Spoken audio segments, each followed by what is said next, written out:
राधे राधे दोस्तों। तो कैसे हो आप सब लोग? आशा करती हूँ आप सब अच्छे होंगे। तो टाइम हो रहा है 5:21। आज हम 20 मिनट लेट उठे हैं। वैसे बाहर थोड़ा थोड़ा उजाला होने लग गया है।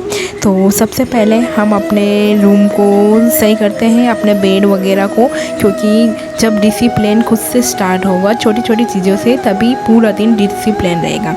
तो उसके बाद हम मंजन करते हैं और फिर चलते हैं प्रकृति की गोद में थोड़ी देर टहलने। तो हम आ गए हैं अब मेरी फेवरेट जो जगह है तालाब के पास में, और यहाँ पर मैं साइकिल लेके आई हूँ और साथ में रनिंग भी करेंगे, साइकिलिंग भी करेंगे और थोड़ी थोड़ी वॉकिंग भी करेंगे, क्योंकि फिजिकल एक्टिविटी करने से ही हमारा जो शरीर है वो स्वस्थ बना रहता है और तभी हमारा मानसिक स्वास्थ्य भी अच्छा रहता है। तो मैं साइकिल चला रही हूँ, एक हाथ में मेरा फ़ोन है और दूसरे हाथ में मेरा साइकिल का हैंडल, जिससे कैमरा थोड़ा थोड़ा हिल रहा है और शूट करने में प्रॉब्लम हो रही है। मतलब प्रकृति की गोद में टहलने से एक अलग ही प्रकार का आनंद मिलता है और ये आनंद हम सबको लेना चाहिए, जैसा कि मैं भी यहाँ पर आनंद ले रही हूँ। और आप देख सकते हो कितना सुंदर और मनोरम दृश्य है यहाँ का, बहुत ही शानदार नज़ारा है यहाँ का। जैसे कि ये कुत्ते लोग हैं, ये भी आनंद ले रहे हैं। तो उसके बाद हम थोड़ा और साइकिलिंग करते हैं और रनिंग करते हैं। हमको रोज़ाना दोस्तों आधा घंटा तो अपने शारीरिक गतिविधियों को देना ही चाहिए, जिससे कि हमारा शरीर है जो स्वस्थ बना रहे और हम जो है ज़्यादा दिन तक कार्य कर सकें। तो उसके बाद हम एक्सरसाइज करते हैं। व्यायाम करने से हमको पूरे दिन सुस्ती नहीं आती है और अपना जो शरीर है वो आलस से नहीं भरता है। हमको है ना नई एक ऊर्जा मिलती है, एक अलग ही प्रकार की ऊर्जा मिलती है, जिससे हम अपनी पढ़ाई को सुचारू रूप से चालू रख सकते हैं। तो इसलिए हमको रोज़ाना आधे घंटे तो कोई फिजिकल एक्टिविटी, भले वो चाहे साइकिलिंग हो या फिर रनिंग हो या फिर वॉकिंग हो या फिर एक्सरसाइज हो या फिर योगासन वगैरह कुछ भी हो, हमें आधा घंटा तो अपने शरीर के लिए देना ही चाहिए। उसके बाद पुशअप करते हैं हम, लेकिन पुशअप के लिए थोड़ा टाइम चाहिए होता है। तो उसके बाद हम चले जाते हैं मंदिर में और फिर हम दर्शन करते हैं भोले बाबा के। सुबह सुबह मंदिर में जाना एक अलग ही प्रकार का सुकून मिलता है, अलग ही प्रकार का शांति भरा वातावरण हमको देखने को मिलता है। और उसके बाद हम जो भोलेनाथ जी का जो ये चंदन और तिलक होता है वो हम लगा देते हैं और उसके बाद हम घर आ जाते हैं। घर आके हम नीम के पत्ते तोड़ते हैं, क्योंकि सुबह सुबह मेरी नीम के पत्ते खाने की आदत है, जो कि मैंने अभी अभी विकसित की है ये आदत। सुबह सुबह नीम के पत्ते खाने से अच्छा रहता है, भले ये कड़वे लगते हो, लेकिन खाने से शरीर में एक अलग ही प्रकार की स्फूर्ति पैदा होती है। नीम के पत्ते खाने के बाद मैं है ना थोड़ा थोड़ा मीठा वगैरह कुछ भी खा लेती हूँ, जिससे कि मुंह है जो कड़वा नहीं रहे। और तो दोस्तों आज से यानी अभी से मैं अपने यूपीएससी की जो जर्नी है वो स्टार्ट करने जा रही हूँ। तो दोस्तों आपको पता है कि मैंने ब्लॉगिंग भी इसलिए स्टार्ट की ताकि मैं अपनी यूपीएससी की जर्नी को कैमरे में कैद कर सकूं। तो ये रही मेरी यूपीएससी की डायरी, जिसमें मैं अपनी जर्नी को कैद करने वाली हूँ। तो सबसे पहले मैं आपको मेरी स्ट्रेटजी बताती हूँ। तो मेरे पास है 3 साल और इन 3 सालों में मैं पहला जो साल है, इस साल में मैं करने वाली हूँ सबसे पहले एनसीईआरटी जो बुक्स है 6ठी से लेकर 12वीं तक, इन बुक्स को मैं कवर करने वाली हूँ। तो मेरे पास टाइम है अगस्त से लेकर जनवरी तक, मेरे को 6ठी से लेकर 12वीं तक की जो एनसीईआरटी बुक्स होती है ना उनको कवर करना है। तो एनसीईआरटी बुक्स को कवर करने से पहले सबसे पहले मैं 6ठी, 7वीं और 8वीं इन जो नॉर्मल क्लास की एनसीईआरटी होती है उनको पढ़ूँगी। और उसके बाद सेकंड ईयर में मतलब सेकंड साल में मैं जो स्टैंडर्ड बुक होती हैं उनको पढ़ूंगी। उसके साथ साथ में प्रीवियस ईयर क्वेश्चन सॉल्व करूंगी और उसके साथ साथ में न्यूज़पेपर रीडिंग और आंसर राइटिंग भी चालू कर दूंगी। और थर्ड ईयर में मैं एक कोर्स लूँगी और उसके बाद मेरे को एग्ज़ाम देना है 2027 और मेरा जो मेन लक्ष्य है वो 2027 का ही है। तो सबसे पहले आपको मैं ये बताती हूँ कि एनसीईआरटी बुक्स पढ़ने का सबसे बेस्ट तरीका क्या है। सबसे पहले तो जो एनसीईआरटी बुक्स होती है उसकी केवल रीडिंग मार लो, जो उपन्यास होता है ना उसकी तरह रीडिंग मार लो। और उसके बाद क्या है, उसकी कोई क्लास वगैरह ले लो यूट्यूब से या फिर कोई भी ऑनलाइन जो बेचे उससे। उसके बाद उसके नोट्स बना लो।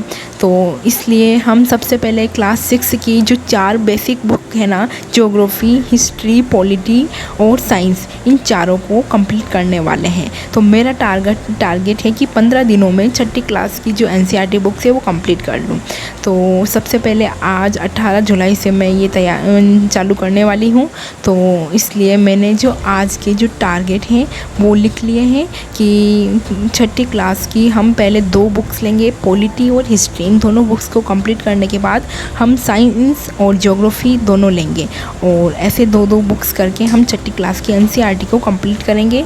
तो ये रहे हमारे आज के टारगेट। चलो इनको करते हैं हम पूरे आज। तो दोस्तों, तो पहला टारगेट है हमारा भगवत गीता के 2 पेज पढ़ना। आपको पता है मैंने 2 पेज भगवत गीता के पढ़ने के लिए मैंने डेली टारगेट बनाया। तो क्योंकि भगवत गीता से हमें बहुत कुछ सीखने को मिल सकता है। जैसे इसमें श्री कृष्ण जी ने कहा गया है कि इस संसार में कुछ भी स्थायी नहीं है, परिवर्तन ही इस संसार का या इस प्रकृति का नियम है। जिस प्रकार प्रकृति या ये संसार परिवर्तनशील और गतिशील है ना, उसी प्रकार हमारा शरीर, हमारे रिश्ते, अमीरी, गरीबी सब कुछ अस्थायी है, यानी कुछ भी परमानेंट नहीं है। इसलिए हम सबको घमंड नहीं करना चाहिए किसी भी बात का। आपको पता है भगवत गीता में एक बात और कही गई है कि श्री कृष्ण कहते हैं कि कोई भी इंसान जन्म से नहीं बल्कि अपने कर्मों से महान बनता है। इसलिए आप लगातार कर्म करते रहिए। आज से हम स्टार्ट करने वाले हैं अपने यूपीएससी की जर्नी।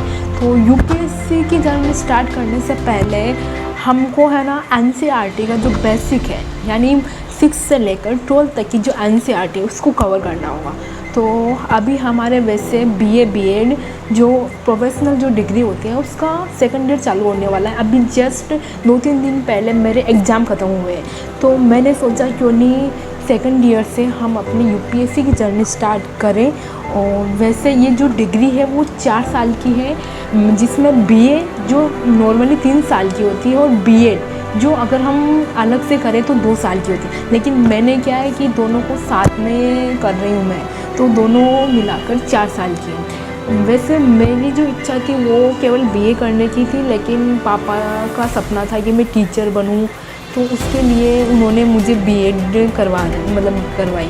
तो मैं दोनों साथ में कर रही हूँ। तो मैंने सोचा कि ये जो सेकंड ईयर है इससे मैं अपनी एनसीईआरटी जो बुक्स है वो चालू करूँ। तो 6 से लेकर 12 तक की एनसीईआरटी कंप्लीट करनी होती है सबसे पहले बेसिक के लिए।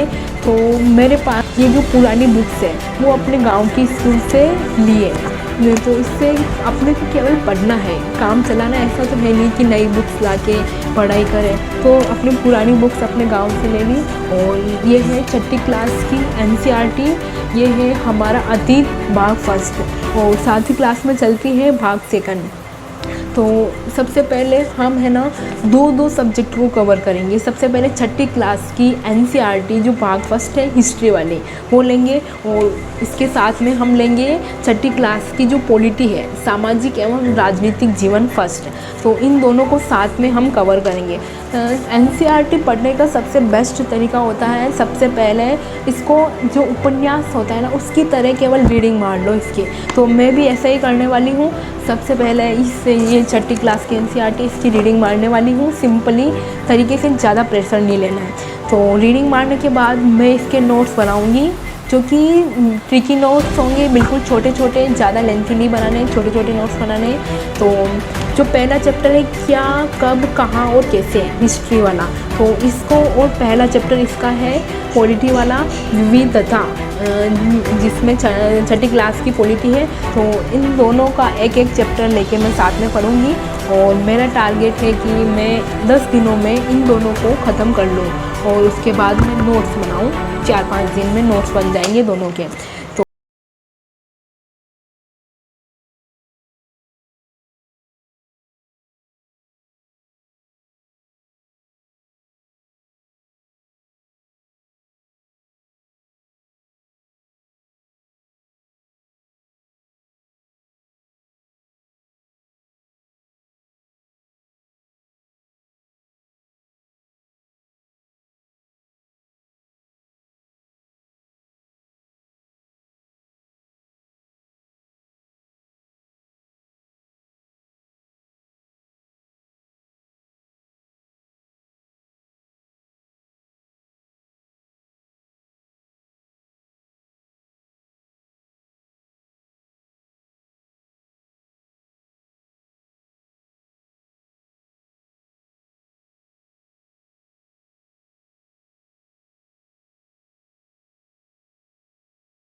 तरीके हैं वो अलग हैं। तो उसके बाद हम करने जाते हैं अपना घर का काम, जिसमें झाड़ू पोछा बर्तन साफ़ करना वगैरह हम घर का काम करते हैं। तो अभी जो फ़िलहाल ये जो बर्तन बिखरे हुए हैं इनको हम समेट रहे हैं, और उसके बाद हम झाड़ू लगाने वाले हैं। झाड़ू लगा रहे हैं हम अपने रसोई के अंदर, और उसके बाद हम पोछा लगाएंगे। दोस्तों, झाड़ू पोछा करने से हमारे शरीर की जो फिज़िकल एक्टिविटी है वो हो जाती है अच्छी तरह से। और घर का काम तो करना ही चाहिए। वैसे घर पर रह रहे हैं तो घर का काम और पढ़ाई दोनों साथ में मेंटेन करना होगा। तो दोस्तों, हमारा पोछा लग रहा है, और पोछे लगाने के बाद हम बर्तन साफ़ करेंगे। ये देख सकते हो इतने सारे बर्तन हमको साफ़ करने हैं। उसके बाद हमने कपड़े धोए हैं, वो कपड़े सुखा रहे हैं हम। और उसके बाद हम अपने स्टडी रूम की तरफ चलते हैं, और वहाँ पर हम अपनी स्टडी टेबल को साफ़ करते हैं। उसके बाद पोछा लगाते हैं स्टडी टेबल के अंदर, और उसके बाद हम अपने पढ़ाई स्टार्ट करेंगे वापस। तो उसके बाद हम वापस एनसीईआरटी बुक्स को ही स्टार्ट करते हैं, जिसमें हमने लिया है वही हमारी जो पिछला वाला जो चैप्टर बाकी रह रहा था, विविधता की समझ, तो वही हम देख रहे थे। इस चैप्टर में एक एग्जाम्पल ये भी दे रखा था लद्दाख और केरल के बारे में।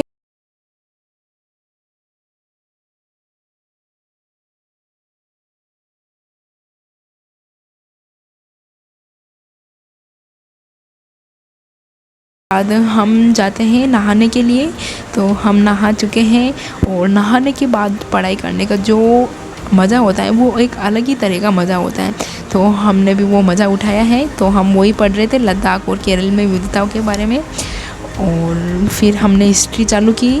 हिस्ट्री के अंदर भी हम क्लास 6 की एनसीईआरटी का जो पहला चैप्टर है वो लिया है। तो ये जो चैप्टर है क्या, कब, कहाँ और कैसे, ये बहुत ही अच्छा चैप्टर है। इसमें बता रखा है कि पहले हमारे अतीत के बारे में बता रखा है कि लोग कहाँ कब कैसे रहते थे। ये चैप्टर पढ़ने के बाद हमने खाना खाया रात का, और उसके बाद टाइम हो गया था 10 बज चुके थे। तो मुझे लगा कि अब सो जाना चाहिए, क्योंकि लाइट भी नहीं आ रही थी। आप देख सकते हो कितना अंधेरा हो रहा है, और अंधेरे के कारण और बारिश के कारण क्या है कि छोटे छोटे जो कीट होते हैं वो मेरे कमरे में आ गए थे और मर चुके थे। मुझे दया आ रही थी, इसलिए मैंने सोचा कि सो जाना चाहिए। तो अब हम सोने वाले हैं, हमारे लाइट और लैंप को बंद करने वाले हैं, क्योंकि लाइट तो आने वाली है ही नहीं अब। तो दोस्तों, ये था हमारा आज का व्लॉग। कैसा लगा आपको हमारा ये आज का व्लॉग? आशा करती हूँ आपको अच्छा लगा होगा। तो लाइक और सब्सक्राइब करना ना भूलें। बाय बाय, गुड नाइट दोस्तों।